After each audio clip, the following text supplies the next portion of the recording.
Mas vem comigo porque agora a gente vai falar de um assunto tão importante. Porque ontem, dia 8 de junho, foi comemorado o Dia Mundial dos Oceanos. Esse universo coberto por água ocupa 71% do nosso planeta e é essencial para o equilíbrio da vida no mundo. Você sabia disso, gente? Pois é. O oceano é um grande regulador do sistema climático, criando um ambiente propício para a vida em quase toda a superfície da Terra. Além disso, cerca de 1 bilhão de pessoas dependem da pesca como fonte de alimento. E por isso nós precisamos preservar os oceanos e deve ser uma preocupação de todos nós. E quem nos ajuda a entender melhor essa importância é o biólogo doutor Paulo Sena, que já está ali com o Léo. Seja muito bem-vindo. Tudo bem, doutor? Bem-vindo ao Santa Receita. Tudo bem. Prazer em recebê-lo aqui. A gente sabe que é um assunto um pouco delicado, principalmente hoje, que a gente estava falando sobre o clima, né? Exatamente. O Du deu ali um boletim pra gente que é extremamente preocupante, né? E eu queria que você explicasse pra gente o que o oceano é de tão importante pra gente. Então, né? Bom, boa tarde. Obrigado pelo convite. Bom, primeiro eu queria parabenizar os nossos colegas oceanógrafos, né? Que o Dia do Oceano é por conta de ser o Dia do Oceanógrafo. É, porque não é o Dia do Oceano, né? O oceano não vai receber um bolo, por exemplo. Exatamente. Então, eu não sou oceanógrafo, mas tenho vários amigos oceanógrafos, né? Que legal. Então, mas é interessante assim, quando a gente vai pensar no mar, a gente sempre pensa em planeta Terra, né? Esquece do planeta Água, né? Tem até uma música para isso, né?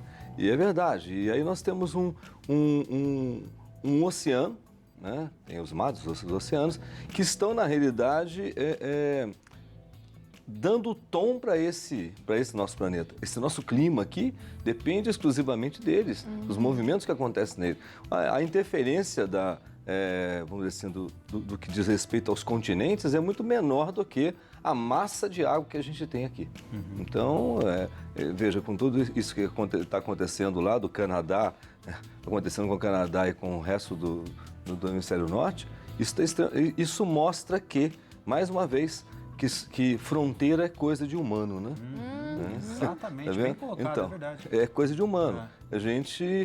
Nós criamos as fronteiras, mas as questões, aquilo que a gente faz, as besteiras que a gente faz e as coisas boas que a gente faz, elas ultrapassam fronteiras. E agora nós estamos passando por isso, né? Eu acho que isso é muito complicado. Mudanças climáticas, a biodiversidade também é muito importante a gente enfatizar, porque é muito grande a biodiversidade dentro dos oceanos, né? Às vezes a gente não tem nem noção. Não tem noção e nem sabemos. A gente sempre fala de Amazônia, de Mata Atlântica, que são tão importantes quanto, né? Até por ser pequeno, considerando o oceano, eles são, né, pequenininhos, então eles também são muito vulneráveis, né? O oceano, de uma certa forma, por ser um pouco maior, ele acaba tendo as suas autoproteções. Mas a gente não conhece aí, eu não sei quantos por cento é isso, que eu não trabalho especificamente com o oceano, eu trabalho mais com área de praia e tal, então não tenho todos os dados. Mas a gente conhece muito pouco da biodiversidade marinha. A gente conhece um pouco mais aí entre os peixes, entre os répteis, os mamíferos e tal, essa gente que mais aparece, né? Mas o que a gente tem de algas, o que a gente tem de bactérias, o que a gente tem de protozoários, de micro-organismos em geral, a gente conhece muito pouco. Eu mesmo trabalho com micro-organismo e olha, eu conheço acho que 1% dele e olhe lá. E olha lá. A gente percebe que o que está embaixo do mar, né? Eu já vi alguns estudos, algumas pesquisas, o que está embaixo do mar às vezes é muito mais importante do que o que está acima do mar. Claro, e o mais interessante é que é mais fácil a gente chegar em Marte do que chegar por exemplo, nós temos uma fossa das Marianas, por exemplo, praticamente com 10 quilômetros de profundidade, e a gente não consegue chegar lá. Você chega com um robozinho, você chega, qualquer coleta que você faça lá embaixo, você traz para cá, ela explode. Então, para você estudar alguma coisa lá é extremamente difícil. E a gente tem toda uma tecnologia para ir para fora da Terra, mas você não tem uma tecnologia tão avançada de falar assim, olha, quem foi o primeiro que pisou no fundo do mar? É verdade isso, Sabe que é o primeiro da Lua. Exatamente, mas no fundo do mar você não tem.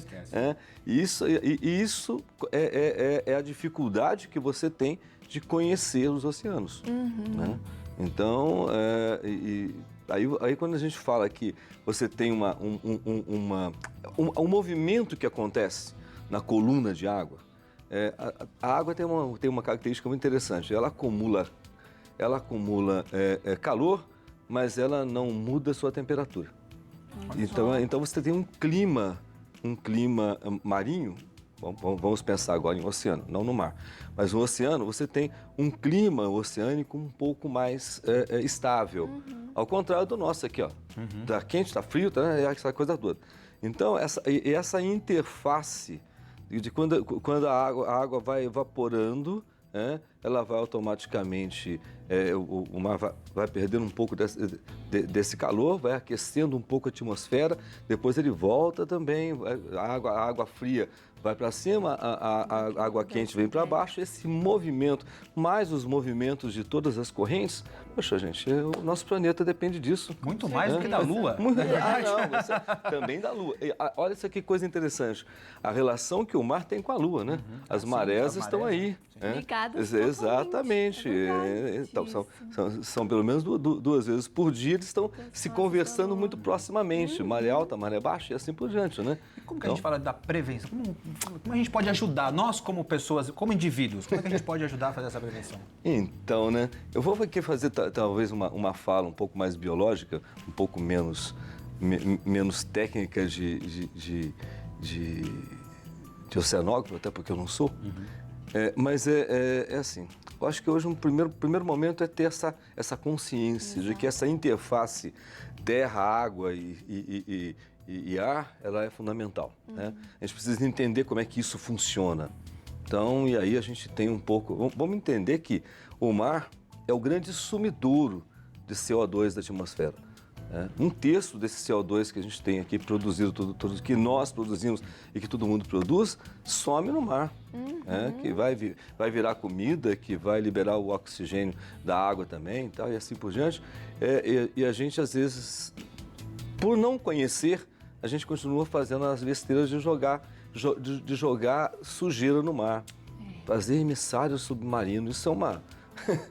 desculpa os meus amigos que são sanitaristas ou da área, né? Fazer sumidouro ou fazer emissário submarino é no mínimo uma idiotice, porque você está jogando lá na frente no mar para que ninguém veja, quilômetros de distância. Se a gente não fosse pagar essa conta. Não, mas eu faço tratamento. Se você fizesse o tratamento adequado, você não precisava jogar lá. Você reutilizava. Com certeza. Então, hoje, essa discussão é muito importante.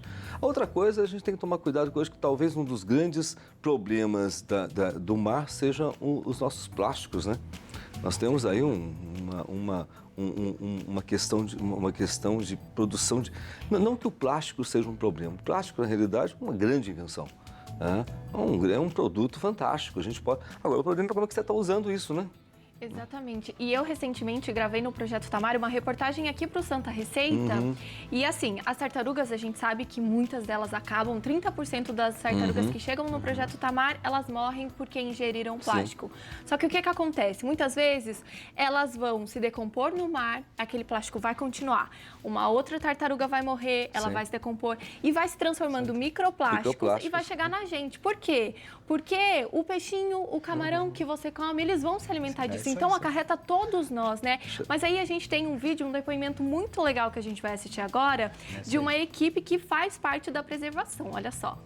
Olá, meu nome é Mirélia, sou embaixadora Lixo Zero, representando aqui o Instituto Lixo Zero Brasil e o coletivo Lixo Zero Campinas. Somos associados à Zero Waste International Alliance. Aqui em Campinas a gente está há 2 anos realizando várias ações em prol do meio ambiente. Nossa principal premissa é acabar com a ideia do lixo. O conceito lixo zero consiste no máximo aproveitamento e encaminhamento dos resíduos recicláveis e orgânicos e a redução ou mesmo o fim do seu encaminhamento para aterros sanitários ou incineração.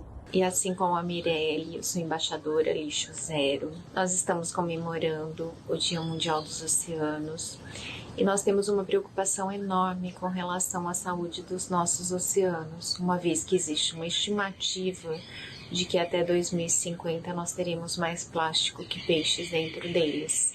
E também a gente já sabe que dentro da nossa corrente sanguínea já existem microplásticos. O que a gente não sabe ainda é o que isso pode acarretar na nossa saúde. E de que forma que a gente faz isso, né?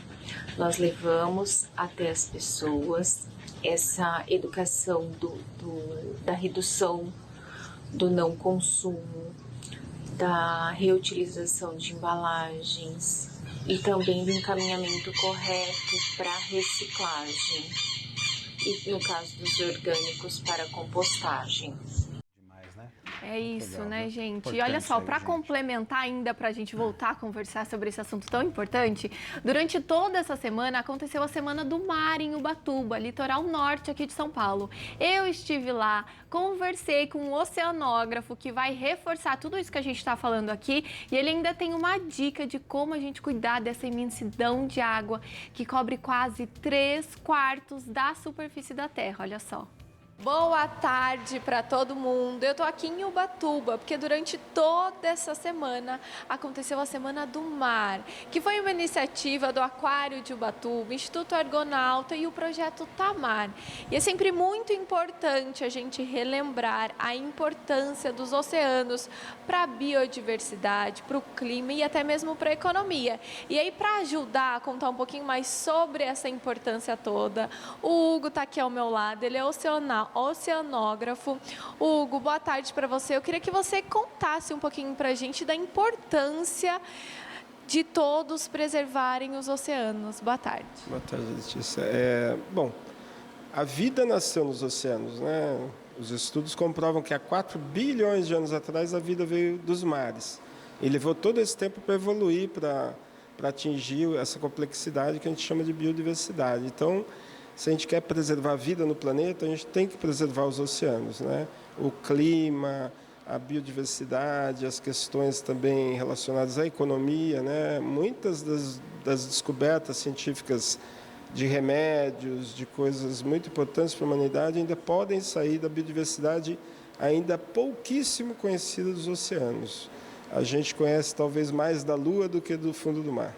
Com certeza. Então, por isso a importância dessa preservação, porque apesar de a gente saber, as pessoas acabam não ajudando na manutenção, né? Então, eu queria que você pudesse ajudar a gente dando dicas que o pessoal de casa consiga fazer no seu dia a dia, incentivar o próximo, para que a gente consiga manter todo o oceano. Olha, muitos anos atrás eu assisti o Jacques Cousteau, que foi um oceanógrafo mais famoso do mundo, né? Dando uma entrevista na Eco 92, e eu achava que ele ia entrar lá e ia falar dos mares. E ele falou justamente disso. Ele falou, o que a gente pode fazer, né? E sabe que naquela época, em 1992, ele já falava de consumo consciente, ou seja, mesmo você no interior, você longe do mar, você pode ajudar a preservar não só o mar, como todo o meio ambiente, tendo hábitos de consumo mais sustentáveis, aprendendo a reciclar seu lixo, né? Consumindo só realmente o que é necessário e com consciência, comprar aquele produto que tem um compromisso com as questões ambientais e sociais. Essa já é uma grande diferença. Um pequeno exemplo é o detergente de pia, né? Poucas pessoas sabem que o detergente é um grande poluidor, né? E que muito melhor para o mar é que se use sabão. Então, são pequenos hábitos, pequenas coisas, né? Usar o mínimo possível de descartáveis, porque hoje o plástico nos mares é um grande mal. A gente aqui, através do Instituto Argonauta, né, atende toda a fauna debilitada da região. E muitas vezes, né, a gente tem números expressivos para falar, já foram atendidos mais de 13 mil animais, e dos mortos, cerca de 25%, ou seja, um número enorme, ou seja, algo em torno de 3 mil animais tinham lixo no estômago. Então, a poluição por plástico descartável é uma poluição que precisa ser duramente combatida e que passa pelo consumidor, porque o lixo que está no mar, ele é gerado dentro de casa, ele é gerado na pessoa que não joga, não recicla ou usa o descartável sem consciência. Com certeza, então, que a gente siga todos esses exemplos. Isso mesmo, que o mar nos ajude a manter a vida no planeta como ele fez desde o início. É isso aí, né? Bela Consumo dica, consciente. Muito legal. E o muito legal. detergente, gente, que eu nem imaginava. Sim, detergente. E olha, eu vou te dar mais um dado. Você está falando do microplástico, né? hoje, boa parte da cosmética está usando, por exemplo, esferas de plástico que viram microplásticos. Quando você usa isso, depois você descarta. O problema não é o descarte, o problema é como é que você descarta isso. Né? Eu sempre costumo dizer assim... Ter essa consciência, né? E aí assim, né? Veja, a gente não tem ainda um controle do nosso lixo de uma forma 100%, por exemplo, né? Você tem muitos lixões ainda. Eu ainda costumo dizer assim, olha, eu prefiro ter os lixões do que ter esse povo mal educado que joga lixo em qualquer lugar, né? E aí, assim, o que a gente vem fazendo hoje é exatamente dizer, olha, precisamos resolver o problema dos lixões, mas precisamos resolver o problema das pessoas que elas descartem as coisas de forma adequada. E cosméticos e principalmente medicamentos, a gente vem trabalhando com isso, porque essas coisas vão acabar caindo no solo, a chuva vai levar isso para o rio e com certeza isso vai chegar na praia. Aí chegou na praia, para chegar no alto mar não demora muito. E isso vai chegando aí. Ter consciência, né, Léo? E a gente, assim, a gente estava falando do macro, né? Sim. Mas também o micro, que somos nós. Somos nós, a gente vai faz pra esse papel, praia, né? Guarde o seu lixo, descarte da mínimo, maneira né? correta. Faça É o mínimo, gente. Por mais que a gente fale... Eu falo que isso é a tarefa que todo mundo deveria nascer sabendo. Mas por mais que a gente fala... Mas é interessante, os nossos antepassados, de uma certa forma, tinham esse cuidado até de saber reutilizar as coisas, né? E eu acho que houve aí um break no meio do caminho aí, que essa coisa não foi transmitida para os descendentes, né? E hoje a gente está aqui brigando, né, para tentar mostrar para as pessoas que usar um reciclável, para que você vai usar algo que você vai descartar? Está na hora de você aprender a reutilizar as coisas, sabe? E aí é tão difícil você romper isso, porque tem uma coisa que eu sempre costumo brincar enquanto biólogo, eu brinco, a preguiça é biológica, tá? É muito mais interessante você... É verdade, a gente vai tentar fazer as coisas, a gente vai tentar fazer as coisas gastando menos energia possível. E o que vai acontecer? É mais fácil você jogar um lixo no chão do que você procurar uma lixeira para jogar. Guardar e descartar no lugar certo. E olha, assim, hoje nós estamos numa época também agora, que a gente está convivendo com várias gerações ao mesmo tempo. A gente nunca passou por isso, né? Então você tem, desde daquele que na realidade continua colocando fogo nas coisas, acabamos de passar, isso é verdade, né? É uma questão cultural, continua soltando balão, né? E tem aquele que sabe que isso é um problema, e aquele outro que acha bonito ficar fazendo algo que os antepassados faziam errado. Então, tá vendo esse caminho todo? Isso é o que você estava falando antes aí, de que um peixinho come uma coisa, come outra e vai acumulando. Isso chama-se amplificação biológica. E o que a gente está brigando hoje é porque a gente faça uma amplificação biológica dos conceitos de como o ser humano precisa viver. A gente precisa aprender a viver, gente. Nós precisamos aprender a ser espécie e deixar de imaginar que nós somos a espécie que é o último biscoito do pacote. Não somos. Isso, não somos. Gente, Né? não somos. Não somos. E Doutor Paulo. Tenhamos essa consciência, Verdade, né? olha, muito esclarecedor, né, Lelê? Com certeza, muito seja obrigado, sempre muito viu? bem-vindo à nossa casa, viu? Eu vou passar os contatos. Fico à disposição.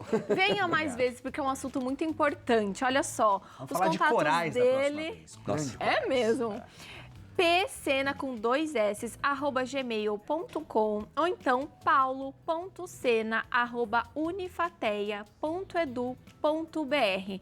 Esses são os contatos. Se você continuou com alguma dúvida, tem mais alguma mensagem, quer trocar uma ideia com o Dr. Paulo, é só mandar mensagem. Seja sempre muito bem-vindo.